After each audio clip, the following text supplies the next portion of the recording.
क्षेत्र, काल और भाव, ये चार ऐसे चतुष्टय हैं जिन चतुष्टय के सही प्रयोग करने से ही हमारा अनंत चतुष्टय हमें प्राप्त हो पाता। अनंत चतुष्टय तो आप सब जानते हैं, जिसको अनंत ज्ञान, अनंत दर्शन, अनंत सुख और अनंत वीर्य के रूप में जाना जाता।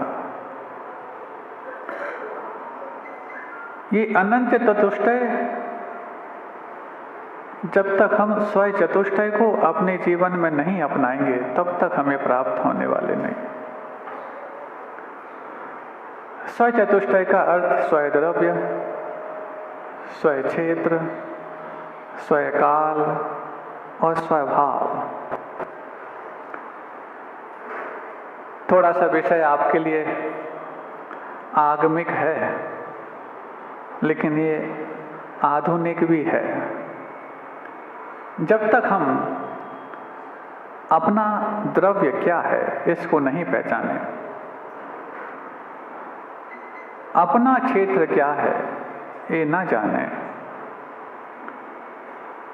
अपना काल क्या है, लोग कहते हैं हमारा टाइम ठीक नहीं चल रहा। आपका टाइम है ठीक नहीं चल रहा कि टाइम में आप ठीक नहीं चल रहे? आपका टाइम यदि हो तब तो कोई बात नहीं। ऐसे ही अपना भाव, जब अपना भाव ठीक नहीं चल रहा होता है तो आरोप उस क्षेत्र पर भी आता, उस काल पर भी आता, उस द्रव्य पर भी आता। हमारा घर ठीक नहीं है, हमारा टाइम अभी ठीक नहीं चल रहा, हमारा शरीर अभी साथ नहीं देता। शरीर यदि किसी का हमेशा साथ दिया होता तो वो सिद्धों के साथ भी होता। शरीर तुम्हारा साथ दे, क्षेत्र तुम्हारा साथ दे, काल तुम्हारा साथ दे, तो फिर तो हमें लगता है वो कभी परिणमन कर ही नहीं पाएगा जिसका नाम काल है। परिवर्तन कराने में भी वही काल निमित्त बनता और स्वयं परिवर्तन भी करता, क्योंकि वो भी एक द्रव्य है। हमारा टाइम ठीक नहीं चल रहा है,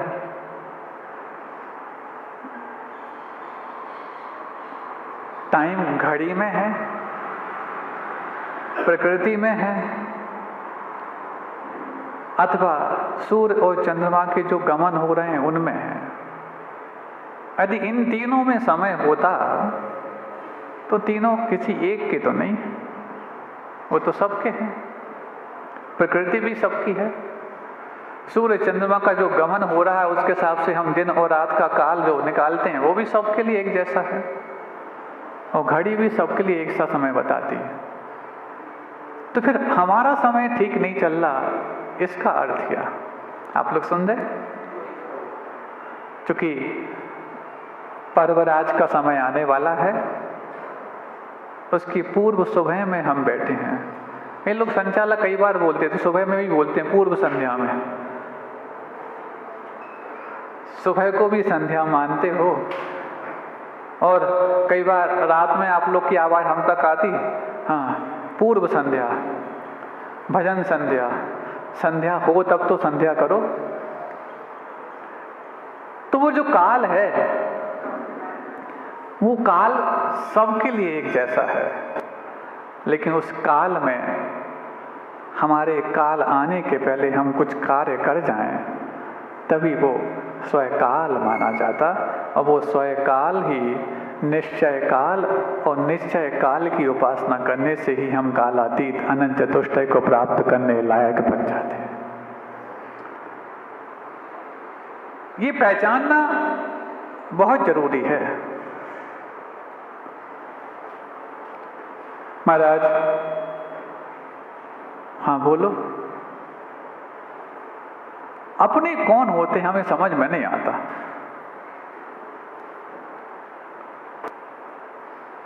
समय किसका होता है समझ में नहीं आता। उनका तो देखो, समय हमेशा साथ देता है, और हमारे साथ पता नहीं समय को ऐसी कौन सी दुश्वारी है। दुश्वारी समझते? समय को कौन सी दुश्वारी है जो हमारे साथ ही इस प्रकार से करता रहता है। सुनो भाई, हम तो एक ही चीज जानते हैं, अपनों के आने पर समय का पता तो नहीं चलता, लेकिन समय के आने पर अपनों का पता अवश्य चल जाता है।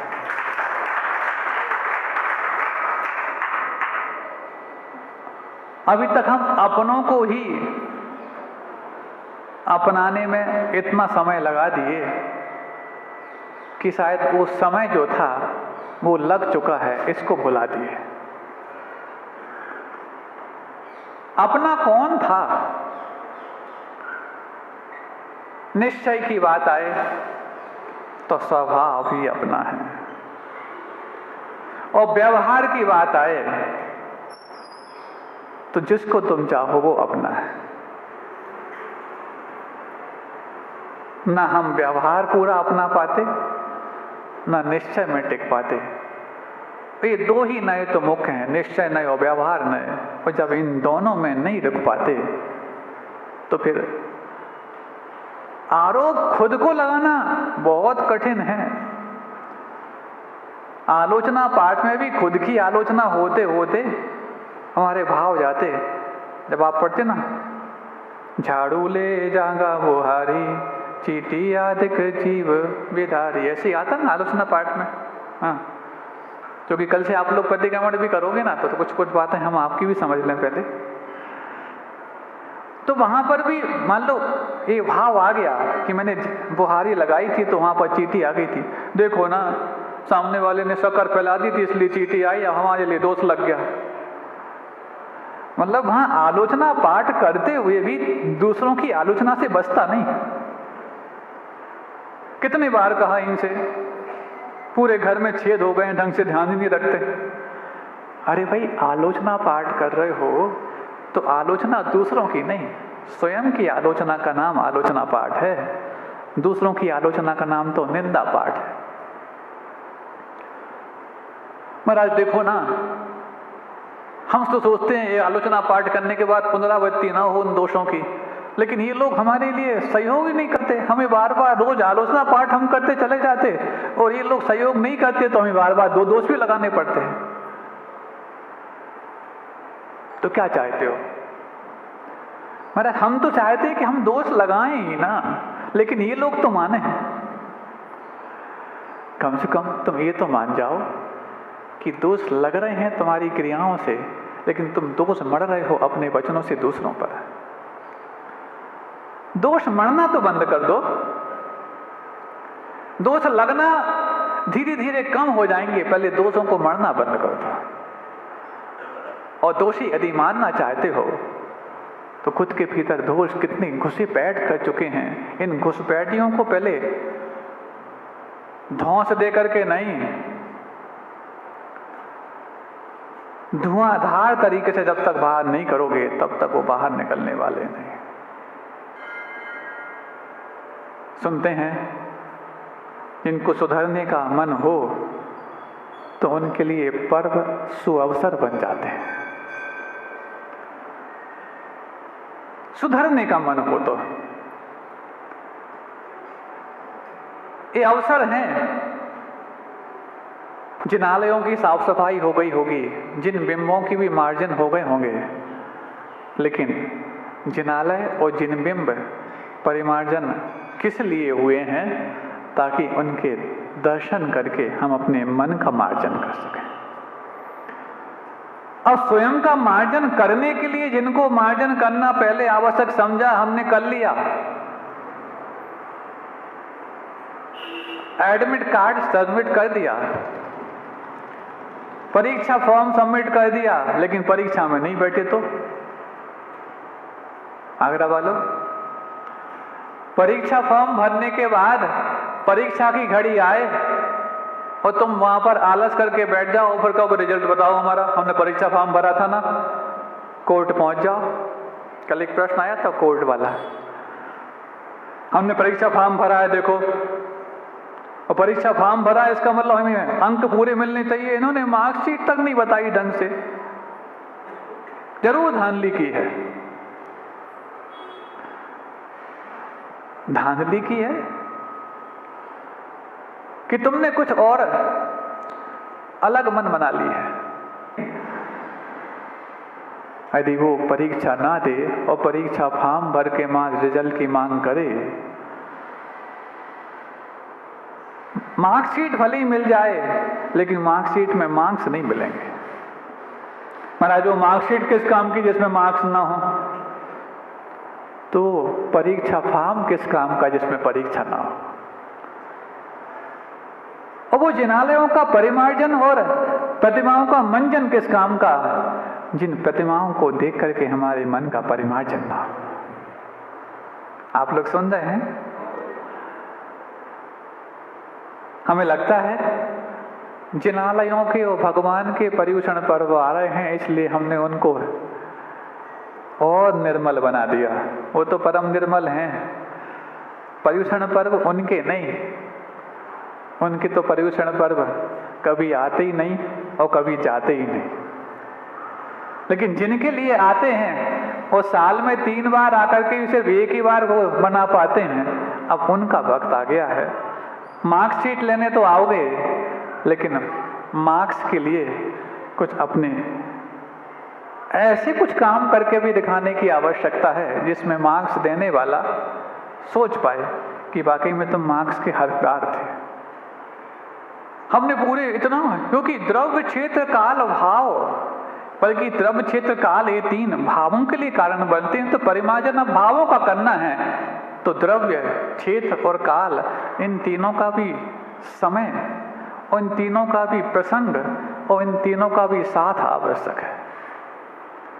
और जबकि काल पर्वराज का आ चुका हो, क्षेत्र जहां पर देव शास्त्र गुरु का वातावरण हो, और द्रव्य जो उनके आभा मंडल में 2-2.5 महीने से परिमार्जित होने के लिए तैयार हुआ हो, अब ऐसे में मात्र भावों को परिमार्जित करने का समय आ चुका है। कितने हम परिमार्जित कर पाएंगे, कितने निर्मल बना पाएंगे, अब उसकी हमें अपने आप में तहकीकात करनी है। महाराज बिल्कुल मन बना करके बैठते हैं कि इन 10 दिनों में तो अपने आप को बिल्कुल 10 प्रकार के परिग्रह से मुक्त बना देंगे। बिल्कुल, कौन ने मना किया है? तुम 10 दिनों में तो क्या, 10 दिन के बाद भी प्रयास करोगे तो हम मान लेंगे, लेकिन शुरुआत तो करना है। लेकिन महाराज इतनी व्यवस्थाएं, इतनी वहां पर लोगों का आना जाना होता है, ऐसे में ही मन पता नहीं खिन्न हो जाता है। सुनो, तुम्हारे अंदर कषायों के कितने जखीरे भरे पड़े बैठे हैं, ये तभी समझ में आएंगे जब कोई कुरेदने वाला हो।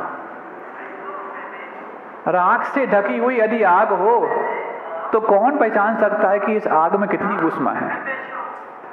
लेकिन जब उसको कुरेदते हैं तभी समझ में आता है कि ये कितना ताप पैदा कर सकती है। ऐसे ही अपने घर में बैठ करके एसी में वो सारी सुविधाओं के बीच में वो भोजन पानी अच्छे से करते हुए किसी से भी पूछा, क्यों भाई कैसा हाल है? सब बढ़िया, सब व्यवस्थित चल रहा है। कोई मन खिन्न, अरे कहाँ खिन्न है? पर द्रव्य भिन्न है, स्वद्रव्य भिन्न है, इसलिए मन खेद खिन्न नहीं। लेकिन जैसे ही परद्रव्य सामने आता है, कितना अंदर अंबार बना के रखा है, तभी समझ में आता है। अब निमित्त मिलते कई बार, पहली बात तो समूह मिलने पर हम आज के समय में इतने आइसोलेट होने के आदी हो गए कि अपने अलावा दूसरों को कुछ गिनना ही नहीं चाहते। और ऐसे मोबाइल के जमाने में तो फिर इतना आइसोलेशन, इतना एकाकी जीवन। तुम एकत्व भाव की भावना कहते तो फिर भी ठीक थे, लेकिन तुम तो एकाकी बन गए। महाराज 12 भावना में से एकत्व भावना तो भाने लग गए। एकत्व भावना बहुत अलग वस्तु है, एकत्व की साधना भी बहुत अलग वस्तु है। लेकिन तुम एकलिया चलो, बोलते ना ये अलग ही टाइप की हेकड़ी है इसके पास।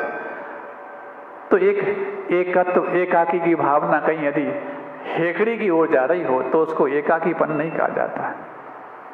मैं एकाकी एकत्व लिए सभी आते हैं, बोलो ना। पूजा आप किसको? तन धन को साथी समझाता पर ये भी छोड़ चले जाते। बहुत अच्छा महाराज। अब इन 10 दिनों में तो पूजन इतनी अच्छी लगती है, इतनी अच्छी लगती है, उसमें संगीत की लहरियां हो और जुड़ जाएं तो फिर तो पैर थिरकने लग जाते हैं। संगीत के साथ तुम्हारा पैरों में थिरकन आ सकती है, लेकिन जब तक संगीन नहीं होगे मन थिरक होने वाला नहीं। जब तक संगीनता के साथ अपने भावों को परीक्षण नहीं करोगे तब तक मन थिरकने वाला नहीं। संगीत की व्यवस्था तो हो सकती हो जाती है, लेकिन पैरों में थिरकन तो अनंतकालीन है। अब तो मन में सिहरन उठे, मन सिहरना फिर प्रारंभ कर दे कि नहीं, कब तक आखिरकार इस संसार में कब तक रहना है। महाराज कम से कम 10 दिन तो रहना है, हमने फॉर्म भरा है। जीवन विकास शिविर में हमने फॉर्म भरा, बिल्कुल बहुत अच्छी बात है, आपने फॉर्म भरा। लेकिन क्या इस फॉर्म भरते ही हम अपने फॉर्म में आ सकते हैं कि वाकई में हमारी असली फॉर्म क्या है? अभी तक हम फॉर्मेलिटी करते रहे कि इनफॉर्म जीने का प्रयास कभी किया है? प्रयास तो करते हैं महाराज जी, महाराज जी तो करते हैं, आपकी बात चल रही। इन 10 दिनों में मार्दव धर्म अपने जीवन में बहुत अच्छे से आ जाए। गुरु जी बहुत अच्छी बात कहते हैं मार्दव के लिए, टू बी सॉफ्ट कॉर्नर है। जैसे मान लो ये टेबल है, इसमें एक कॉर्नर है, अचानक आप यदि मुड़ोगे तो ठोकर लग सकती है, लेकिन क्या करते कई बार हल्का सा कर्व बना देते हैं। इसको क्या बोलते हैं? Two B soft corner. नोकदार बनोगे तो या तो तुम्हारी नोक टूट सकती है या दूसरे वाले के हाथ पैर टूट सकते हैं, लेकिन यदि घुमावदार बनोगे, घुमाव का मतलब मायाचारी नहीं, सॉफ्टनेस यदि तुम्हारे पास आएगी तो तुम भी सलामत रहोगे और दूसरों को भी नुकसान नहीं पहुंचेगा। अहिंसा परमो धर्म की।